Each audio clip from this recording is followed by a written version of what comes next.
गुरुग्राम की सबसे पुरानी एवं सबसे बड़ी पूर्वांचल की संस्था पूर्वांचल जन कल्याण संघ ने देश के प्रथम राष्ट्रपति भारत रत्न डॉक्टर राजेंद्र प्रसाद जी की जयंती का आयोजन पूर्वांचल भवन में किया। इस अवसर पर संस्था द्वारा हिंदी, हरियाणवी एवं भोजपुरी कवि सम्मेलन का आयोजन किया गया, जिसमें भोजपुरी के जाने माने कवि विनय शुक्ल विनम्र जी ने मंच संचालन के साथ भोजपुरी एवं देशभक्ति की कविताओं की प्रस्तुति दी। साथ ही हास्य कवि सुंदर कटारिया, पीके आज़ाद, मनोज मिश्र, कप्तान विमलेंदु सागर एवं कवयित्री खुशबू शर्मा ने विभिन्न प्रकार के रस की कविताओं की प्रस्तुति दी, जिससे उपस्थित सभी दर्शक अंत तक कार्यक्रम का आनंद लेते रहे। कार्यक्रम में बतौर मुख्य अतिथि कांग्रेस नेता पंकज डावर जी उपस्थित रहे। साथ ही पूर्व डिप्टी मेयर परमिंदर कटारिया जी, समाज सेवी राम प्रधान, राम बालक, CS श्री के सिंह, रवि कुशवाहा बतौर अतिथि पहुंचे। साथ ही संस्था के संस्थापक समिति के अध्यक्ष श्री जवाहरलाल शाह, पूर्व अध्यक्ष विजय सिंह, पूर्व उपाध्यक्ष दिलीप कुशवाहा, कोर समिति सदस्य D सिंह, CB यादव, अवधेश गुप्ता, हरेंद्र राय, धर्मराज यादव, हरिनंदन यादव इत्यादि लोग भी कार्यक्रम में पहुंचे। वीडियो को लाइक करें और चैनल को सब्सक्राइब करें। धन्यवाद। जग जाननी है महारानी, सुना है मैया शारदा भवानी, सुना है मैया शारदा भवानी, सुना है मैया शारदा भवानी। इधर आंखों में पानी है। हम कितना स्मार्ट हो गए जी, स्थिति देखिए आप। ताली वाले बजाइए, ऐसे आप लोग थोड़े एक वक्त तालियां बजाइए। आज की स्थिति ये हो गई है, हम किसी की तकलीफ में जाते हैं, वहां पता लगता है सांत्वना देकर जैसे चले, अरे इसी लायक था। हम किसी को बधाई देने जाते हैं, किसी ने दूसरी बिल्डिंग की कोठी के लिए बाद में निकलते कहां से कमाई हो रही है, मतलब नकली सब कुछ हो रहा है। मैं पढ़ता हूँ, आप सुने आनंद कि दुख में देख दुखी हो जाना, संग में उसके आंसू बहाना, पर हटते ही उस पीड़ित में दुनिया भर की कमी बताना। जग की ये ही रीति हो गई, धेले भर की प्रीति हो गई, सच्चाई की हार भले हो, अपनी तो बस जीत हो। सर, आज प्रथम राष्ट्रपति डॉक्टर राजेंद्र प्रसाद जी का जन्म दिवस मनाया जा रहा है उनका, तो आज आप पूर्वांचल भवन में जो प्रोग्राम में आए हैं, तो उसके बारे में बताएं सर। आज कैसे देखिए, आप देखिए जिस तरीके से पूर्वांचल समाज हमारे गुड़गांव का एक अभिन्न हिस्सा बन चुका है। आज डॉक्टर राजेंद्र प्रसाद जी की जयंती पर हम सब उनको नमन करते हैं और संकल्प लेते हैं, उनके बताए रास्तों पर चलेंगे। और आज देखिए, जिस तरीके से हम गुड़गांव की बात करें या हरियाणा की बात करें या हिंदुस्तान की बात करें, तो आज जो पूर्वांचल समाज का एक सहयोग और एक इनके साथ चलने का जो जज्बा है, आज उससे ही हम लोग कामयाब है। और गुड़गांव जो पूरे विश्व के मानचित्र पर आज चमकता सितारा है, वो सब पूर्वांचल समाज की देन है। इनका बारंबार शुक्रिया।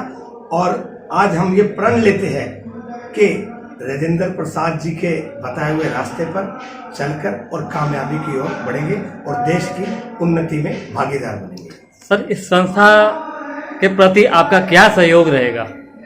देखिए, पूर्वांचल जो ये भवन है, ये भी कांग्रेस सरकार में ये अलॉट किया था, और आगे भी जिस प्रकार इनको जरूरत पड़ेगी और किसी भी चीज़ के लिए आधी रात को कांग्रेस पार्टी और मैं पर्सनली इनके लिए हमेशा तैयार रहूँगा। और जो भी योगदान होगा हमारा बहुत अच्छा सा होगा, और इनके साथ कंधे से कंधा मिलाकर रहेंगे। उपेंद्र जी है, यादव जी है, दीपक जी है, और सभी साथी बधाई के पात्र हैं। आज जिस तरीके से कवि सम्मेलन सुन के मन बिल्कुल मंत्र मुग्ध हो गया, और एक अलग सी ऊर्जा पैदा हो गई है कि ऐसे अवसर पर इनको इस तरीके के लिए बधाई के पात्र हैं, और हम इनके सहयोग में हमेशा इनके साथ खड़े रहेंगे। तो उनका राजेंद्र बाबू आइकॉन है पूरे देश का और पूर्वांचल के पूरा रग रग के हर इंसान के।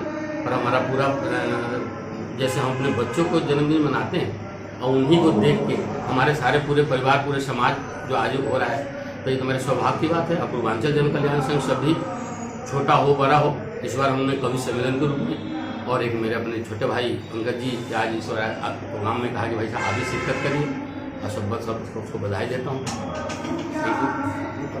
देखिए, कवि सम्मेलन सिर्फ कवि सम्मेलन नहीं है।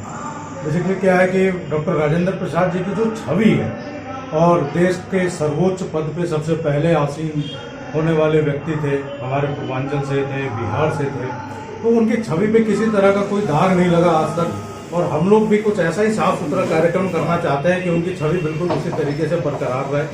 हमारे आने वाले जो जनरेशन है वो उनको पढ़े, उनको समझे, उनको सीखे।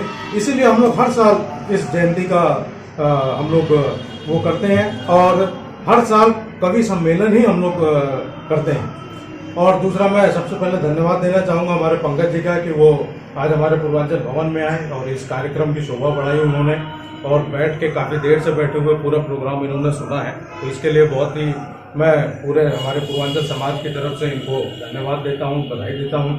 और जैसा कि अभी कुछ दिन पहले हमने डॉक्टर राजेंद्र प्रसाद जी की मूर्ति का अनावरण भी किया था और उस वक्त उस अनावरण के लिए हमारे लोकप्रिय सांसद श्री दीपेंद्र सिंह हुड्डा जी आए, तो उनके समक्ष भी हमने ये बात रखी थी कि संसद में एक किसी भी तरीके से अपने जितने कांग्रेस के या उनके जितने भी वो हैं, तो एक दिन की छुट्टी का प्रस्ताव वो जरूर रखें देश के प्रथम राष्ट्रपति के नाम पे, क्योंकि ये एक बहुत ज़रूरी चीज़ है। आइकॉन है पूरे देश के, भारत रत्न है। और देखिए, उनकी छवि इतनी साफ सुथरी थी कि 2 टर्म वो राष्ट्रपति रहे। 1962 में वो राष्ट्रपति पद से हटे और 63 में उनकी मृत्यु हुई। और 62 से 63 तक 1 साल वो एक साधारण से आश्रम में अपना जीवन उन्होंने व्यतीत किया और ना ही उन्होंने अपने लिए कुछ किया कभी भी। और जब वो राष्ट्रपति थे, उनके गांव के लोग, सिवान जिला उनका पड़ता था, जीरादेई गांव पड़ता था, वहाँ के लोग उनसे कहते थे जी हमारे यहाँ ये करवाना है, लेकिन वो हमेशा कहते थे कि अगर मैं करवाऊंगा तो लोग क्या कहेंगे कि मैं देश का सर्वोच्च पद पे बैठा हूँ और मैं सिर्फ अपने गाँव में समझा हूँ। तो इसलिए उन चीज़ों को कभी उन्होंने लिया ही नहीं। तो उनका एक पूरा जीवन जो है बहुत प्रेरणा स्रोत है हम सबके लिए।